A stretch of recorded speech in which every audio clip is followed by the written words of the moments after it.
We are here today to talk about the fact that there's a lot of critic reviews for The Last of Us Part 2, and the fact that none of them actually seem to like it, even though all of them gave it a 10 out of 10.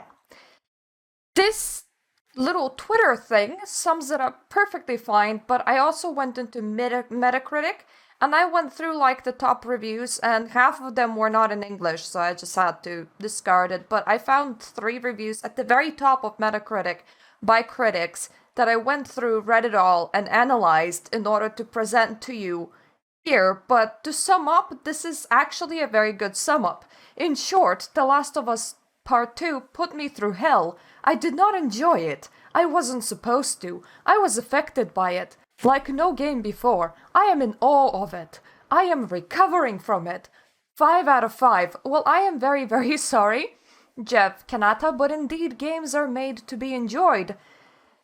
One thing that all 3 reviews have in common... Actually, do you have in common? No, okay, one thing that 2 out of 3 reviews have in common is the fact that both IGN and Digital Chumps start their review by saying The Last of Us Part 2 does not need to exist. Or The Last of Us is one of the rare beloved games of the past decade that not only didn't demand a sequel, but actively seemed to resist the idea of one. So this is a good way to start, right? Now, if I go to my 3rd review, which is digitallydownloaded.net, which is probably the easiest review to start from, it just reads like the author actually hates Neil Druckmann. So I'm gonna start from here. I'm gonna start from digitallydownloaded.net, and I am gonna state that to understand this, you have to understand that they were almost not allowed to discuss narrative whatsoever. So hey, great reviews. You can't review majority of the game. Thumbs up. And digitallydownloaded.net just seemed like they had a hate boner for Neil Druckmann. The Last of Us Part 2 is a difficult game to review. That's not to say that there isn't anything worth talking about in it, because there's a lot, but rather the difficulty comes from an extended list of embargo conditions that make it impossible to discuss the narrative of this narrative-driven game on any meaningful level. So I have a choice: either I don't discuss the narrative at all, or I do it in such a vague and meaningless terms that any criticism I might have is impossible to substantiate, and therefore easy to dismiss. Neil Druckmann, the lead creative behind this game, is one of those maddeningly poor writers that mistakes emotional manipulation for intellectual depth. You'll come away from this game feeling things for sure, but as philosophy goes, the whole experience is almost painfully shallow and juvenile. The Last of Us 2 comes across as dangerously naive.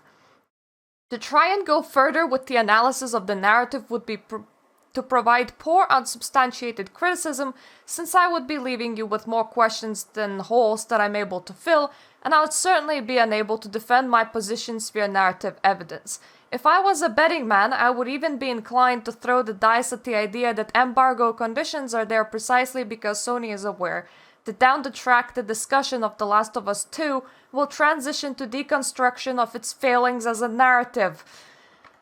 10 out of 10. All of these people, by the way, gave it perfect reviews. One thing that I can say about digitallydownloaded.net, at the very least, they seem to be enjoying the gameplay, while Digital Chumps wrote a wonderful, beautiful essay about the game in their review.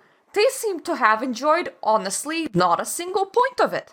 So let me help. First of all, like I said, they say that this game doesn't need to exist. Is The Last of Us fun? That remains a difficult equation to truly solve. By the way, they also shit on the prequel. But 10 out of 10. The Last of Us bridged the gap many developers and critics speak of when referring to the ambitions of gaming and the ever elusive art. The Last of Us Part 2 does not need to exist because enough was already said with Part 1. Like its predecessor, Part 2 is exhausting. Speaking about Part 2's story is a task and not necessarily an envious one. While a review embargo can be put up in particular roadblocks on what to discuss, saying too much will simply spoil the game. That's why I didn't say anything, because it would spoil the game. Moderate difficulty may be a little too easy for more experienced players. There I found myself frequently full up on ammo and crafting resources. Enemies never did too much damage and probably took a little too long to spot me. Resource management was my favorite aspect of Part 1's gameplay, and Naughty Dog chose to keep Part 2 similarly basic. Molotovs and health kits are made from the same materials, while players may have to choose to craft a pistol silencer over a bomb. Gunplay is inadequately clunky and slightly unwieldy as in Part 1, all in hopes of making the game edge towards realism. Frequently, characters will make choices that the players wouldn't, but are still forced to watch them play out and perhaps even participate in them. A perfect 10 out of 10. But this whole essay just sounds like somebody tortured the reviewer, but he had a goal of saying something nice, so he had to find something nice to say. So a lot of it is like, oh, what a beautiful game. Wonderful environments. Gut-wrenching and all of those little side notes that you find about missing dads and dead daughters. Thumbs up. You know, IGN probably did the review that sounded the least like they had a hate boner. It sounded the most as if they were enjoying the game. But even then, it starts with The Last of Us Part 2 didn't need to exist. And then goes, it knowingly leans into the tropes of the genre, such as guilt by association, and the inevitable escalation of matching an eye for an eye and tooth for a tooth. One of the most impactful ways Part 2 harkens back to The Last of Us is how it asks you to identify and empathize with characters even when you almost certainly won't always agree with their actions. Part 2 is peppered with brutal, tragic, and poignant moments that hit harder because you take part in them like it or not. Even if I disagreed with an action, I didn't have a choice in the matter. It sounds like these reviewers were tortured, man. Sounds like they were tortured, but the game has like a perfect... Actually, yeah, what is the current score?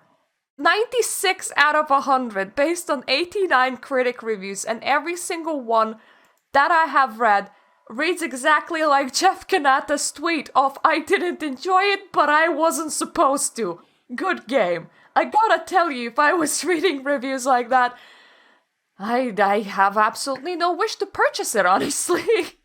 The review tells you that you have no choice but to do actions you personally find disgusting and will never agree with, or will tell you that the game was never meant to be fun. Yeah, what do you want me to say? What do you want me to say? Your reviews are speaking for you. Everyone's like giving this game a perfect score, but it literally sounds like the reviewers were tortured to give it. And it's so funny. So I will leave the reviewers' review links down in the description down below. You can go and read them. Some of them are written beautifully in the language that they're using, and then some reviewers actually found parts of the game fun, such as, I truly believe that digitally downloaded.net was very happy about the gameplay, while I don't truly believe that digitalchumps.com were very happy about the gameplay. I believe that it just sounds like they didn't have a good time whatsoever, just from the sentences that they choose to use. But yes, I will leave the full reviews in the description down below, so you can go and read them yourself if you want. I would encourage you to actually read the critic reviews instead of just going after the score, because if you actually read them, it almost seems like something funky is going on. It almost seems like a whole bunch of people were held at gunpoint to write them in the first place, and I don't think that this has been any more obvious at any other point in history of gaming. I never read a review that was so much with that was shit, and that was shit, and that was shit, and I hated that, and Neil Druckmann is really bad at writing video games, but 10 out of 10! Now, take that gun away. So it actually it is a form of entertainment. And if you are actually planning on buying The Last of Us Part 2, hey, reviews never hurt anybody. Go and see what other people are saying about it and investigate it seriously. I was just investigating it for the reasons of this video. I'm not actually gonna be getting that game. And I am actually quite happy of this decision of mine because it doesn't, from reviews, it just doesn't come off as a very good game. But I am enjoying the circus of all of the reviewers saying really horrible things about it, but then going 10 out of 10. So yes, this is all that I had to say. If you wanna add anything to this, please feel free to leave your comments in the comment section down below. If you found a review that genuinely enjoyed the experience and didn't shit at any part of the game, feel free to link it to me, because from what I've read from critics, it literally reads like they didn't actually like it. And I hope I'm gonna see you on my other videos. Please subscribe if you like my content. Toodaloo!